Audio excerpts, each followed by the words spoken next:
is your girl Kika. So today I'm bringing to you another video.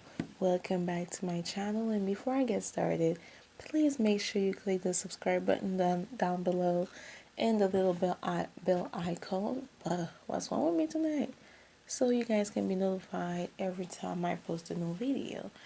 Now, this video is about my labor and delivery story and how I got to bring to this world my little baby girl. So, where do I start? First of all, I want to start by saying I was overdue. She did not want to come into this world, and quite frankly, I do not blame her. Hell, I wish I could go back to my mom's tummy right now. I swear, sometimes I wish. So, I was 39 weeks. I was supposed to give birth March 7th, 2015. So March 7th, I went to, okay, I think March 6th, I went to my gynecologist and she checked me and I was 1 centimeter dilated. So I went back to her the next day and I was still 1 centimeter dilated. So I remember I used to feel, I didn't know, at that time I didn't know what contraction felt like, but I used to feel some kind of pain, which was like period cramp, and I thought it was contraction. So every time I feel this kind of contraction, I freaked out. I'm like, okay, maybe it's time to have the baby, because since I was like close to my due date and everything, I was at my due date. But no, I remember me and my husband, went to the mall, we walked, I do the treadmill, I did the medicine ball, we had XXX, we, we tried everything, and I was ready to have that baby because, I had leg cramp at night, I, I peed, I used to go pee like literally every 15 to 30 minutes, and I was uncomfortable. I was ready to have that baby, but at the same time, I didn't want to rush anything. I always believe like, hey, she will come out. At some point, I know she's gonna have to come out. So I didn't really want to rush her. So the next day after my due date, I'm like, I really woke up pregnant. Like the hell. So I went a week after, I believe it was a week, because I was due March 7th, 7, 8, 9, 10, 11, 12, 13. So she went 7 days after her due date. So my doctor said she had to induce me. So I remember March 14th, I got induced, and I went to the hospital early morning as heck, and I remember having a huge breakfast, because I didn't know what to expect. It's my first baby, so I had a huge breakfast. Even though my mom was like, "You cannot eat that much, yada yada yada, because you don't want to go on and poop on that, on the delivery table and stuff like that." But I remember before I got induced, I tried everything. I tried pineapple. I tried tea. I tried everything you could possibly think to induce myself. I tried to pump my TDs and all that, but nothing. Nope, she didn't want to come out. So I finally got induced. I remember walking into the hospital with a bittersweet feeling. I was happy, but I was nervous and I was scared, and you know, because I was firm on, I don't want no epidural. I will have pain pill, but no epidural. I do not want to have anything to do with epidural, because some people be like, well, you can get paralyzed. Well, you can get this. Well, you can get that. So I'm like, I was scared. So I didn't want to get it. I remember my boyfriend, and my husband, my husband and my doctor saying, well, we'll see. We will see. You will ask for it. I'm like, nope. I wanna have everything natural, no epidural, no nothing. I don't wanna be paralyzed and yada yada yada. So once I got induced, I remember they had inserted the IV and they started the medicine, the fluids, and all of that. Guys, they told me I could not eat and I could not shower. Like, are you kidding me? Like, what you mean I cannot eat? She said, no, you cannot eat. You can only have, like, fluid. So I was on a full liquid diet. So all they bring to you in this room are those little, like, beef broth or chicken broth or juice or little water. So they started the medicine, and I remember going back and forth to that bathroom I'm not even kidding, every 5 freaking minutes. Every 5 minutes, I had to walk to the bathroom because I had to pee. Like, I go pee, and on my way back to the bed, I had to pee again. So that was like a frustrating moment. Now, once the medicine started to kick in, the induced medicine, I started feeling pain. Now, I, it still wasn't contraction, y'all. I thought it was, but it wasn't. I go from the bed to the recliner to the chair to the couch. Like, no matter how I positioned myself, I was not comfortable because I was in pain, you know, and I couldn't eat and I can't shower. So I'm like, I mean, you got to be kidding me. Like, I was in pain. I'm like, why don't I baby come? And guess what? Every time they come checking me, is that 1 centimeter dilated? Like, really? So I got into this at 8 a.m. in the morning. So it was 8 o'clock at night. Guys, I was still 1 freaking centimeter. Like, so at this point, I started like being frustrated. I'm like, just give me a C-section. Like, I'm ready to have that baby. I need a C-section.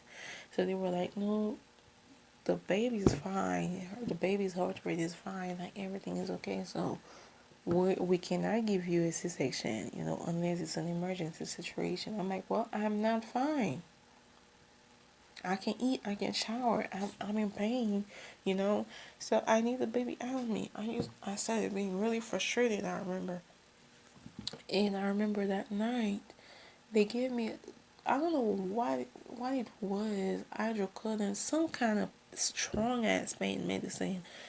And my husband told me that right after they gave me that medicine, they had to literally rush and give me oxygen because I literally right away passed out. Like, I got knocked out. He knocked me out, and I started losing oxygen, and like, it was terrible. Like, everybody got scared. My mom was there. Everybody got scared. Like, but I was able to, like, get out of it. So I woke up the next day. I woke up the next day 1 centimeter dilated. So from 8 a.m. on March 14th, 8 a.m. to March 15th, I was 1 centimeter dilated. Like, there was no progress at all. I'm like, what? You guys are just stubborn. Give me a C-section. But they didn't want to. So I remember I saw then I started crying because I'm like, I don't know what's going on. Like, that baby don't want to come out, and I'm in pain, and I'm hungry. Like, I'm running on 2 days, not eating nothing, and those chicken breast go right through me. I beat them right out. So somebody need to do something about it. So I remember the nurse telling me, well, then honey, you're gonna have to have the epidural. I'm like, I'm not having no epidural. I don't want it. I just want that baby out. Take the baby out of me. That's all I'm asking, And they didn't want to. I guess they couldn't. But that's not what I was trying to hear. I'm like, what other pain medication option that you guys have? So the nurse was like, well, the way you're complaining, I'm like, I'm not complaining. Like, I'm really in pain. Like, she was strong about giving me the epidural. So they arranged the thing. So I finally agreed to that. So they arranged it. So while the doctor came in to put to enter in my on my back or whatever, while they were trying to process it, my water broke. So I've never seen that many water coming down there before. Like when your water broke, I don't know if some of y'all never had a baby before, because I really thought before I had that baby, I thought that when your water broke, it was just like a little pee, like just like if you pee on yourself. No, it's a ton of water. Like you can literally get a liter. Like it's like a big goosh, like like an explosion, like an explosion of water down there. And I remember water could not stop coming out, and I was freaking out. I'm like, oh my god, like all that water, I literally like felt like the floor would be sinking, like a whole lot of water. I'm not even exaggerating, like for real. And when I looked down, the baby had, had a bowel inside of me. So now I really freaked out. I'm like, why did my baby swallow that water? What's gonna happen? Why that? So the nurses were like, well, we're just gonna rinse. We're just gonna rinse the baby, whatever. They're probably gonna. They told me they were gonna push some water inside of me. I wasn't even listening to all of that, because guess what? Right after my water broke, guys, the real struggle started. Like that was nothing. All that I just said to y'all, I don't know why I still have that thing on my arm. You saw all the story I just told y'all. That was nothing. Once that water broke, the real deal began. So I started feeling those real pain. Like it's like somebody literally like a tiger literally go after me, like squeeze my whole hips, like my whole hip section. It's like boom, and then it release. It's like the strongest pain, the strongest period pain. Take your period pain and multiply that by 20. That thing was strong. So when I started feeling this kind of pain, I'm like, okay, are you done back there with that epidural? Because I need it right now. Trust me. Once I started feeling this pain, I asked for that epidural. Like, he could not insert that needle inside on my back any faster. I'm like, put that thing on my back as fast as you can, because this is the real deal. And I'm still at 1 centimeter dilated, and I don't know when that baby coming. Insert that epidural. So now they were telling me, okay, hold on. My husband was standing next to me, was looking at me like, look at you. Because I was like, I'm not getting no epidural. I'm a strong woman. I can do this. Other women do this at home, so I can do this. Guys, those pain were the real deal, like the real deal. So they finally inserted that epidural. So I didn't feel any pain, but I could not feel anything down there. So I was laying there. I couldn't even move myself on my own because I could not feel my leg. I could not feel my hips. So I was really feeling uncomfortable then, because every time I had to turn, somebody had to turn me. And no matter how they turned me, I wasn't comfortable. So I guess I finally fell asleep. They inserted a catheter, because I'm like, I could not get up and go pee no more. So they had put a catheter, and I was good. So I guess I fell asleep. So around 7:35. So the doctor walked in to check me and was like, "Okay, honey, it's time to have a baby." Guys, I was so freaking happy. It was the best news I've ever had in my life. So I'm like, I am ready to push. So I didn't even care who was watching, who was not. Guys, my legs was already up, ready to push that baby out. So they told me push. I remember I started pushing, and I feel like I'm passing out. And she was telling me, just don't make any noise. Like, just concentrate and like push like with my mouth closed. I'm like, I'm gonna die on that table. Like I have to make some kind of, I had to scream some kind of way, like push. Like I'm like, I have to say something. Something has to come out of my mouth. You know, I'm not gonna be loud, but don't tell me not to breathe while pushing. So I remember I did one push, two push, and then they told me to stop because the cord had wrapped around my baby neck. So I had to stop pushing for a while. But even though I had the epidural, guys, I could feel the pressure down below. Every time I push, like I could feel like the baby head coming through. It wasn't hurting, but I could feel the pressure. So I guess after three or four pushes, I had my baby. And the pain was gone, everything was gone. So I had finally had to, I remember right after I pushed my baby, I would put my head up like, let me see that baby face, you know? So I couldn't wait to hold my baby. And she was so cute. But the head, her head was like cone shaped. Like, I was like, oh my God.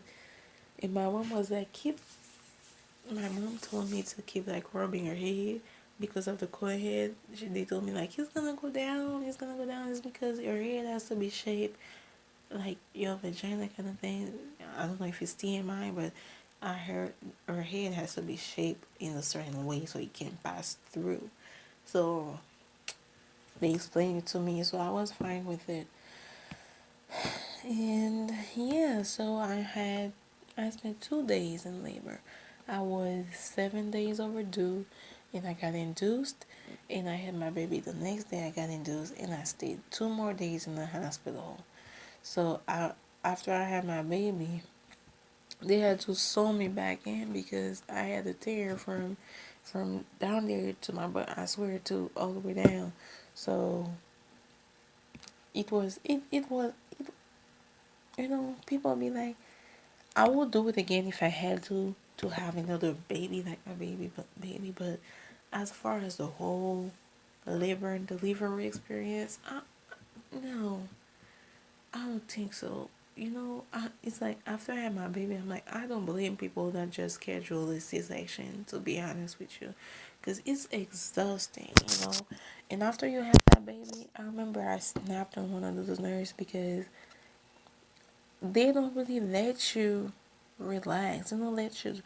It was an exhausting process. And as a new mom, I felt like they didn't let me. Um,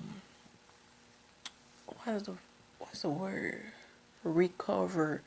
The way I should. Like they kept entering that room, lactation consultant, they had to run tests on the baby vaccine, baby this, baby that. Like I was tired. It's a tiring process, but it is so worth it when you get to hold your baby and kiss all over your baby, and everybody comes to see you saying congratulations kind of thing. It's worth it. But the whole process before your baby finally come out, it's exhausting. I'm not even gonna lie, it is exhausting. So I don't know if I feel like I've been talking too long, so I'm a cut because I've been talking way too long. So I hope you guys enjoy what I just said. I hope I wasn't too boring. That's how it happened. That's how I had the chance to bring my baby into this world. I hope my second baby will be better. Will be a better experience for me. Who knows? But thank you guys for watching. I really appreciate y'all. Make sure you press the subscribe button and the little bell icon so you guys can be notified. See you guys on another video. Love y'all.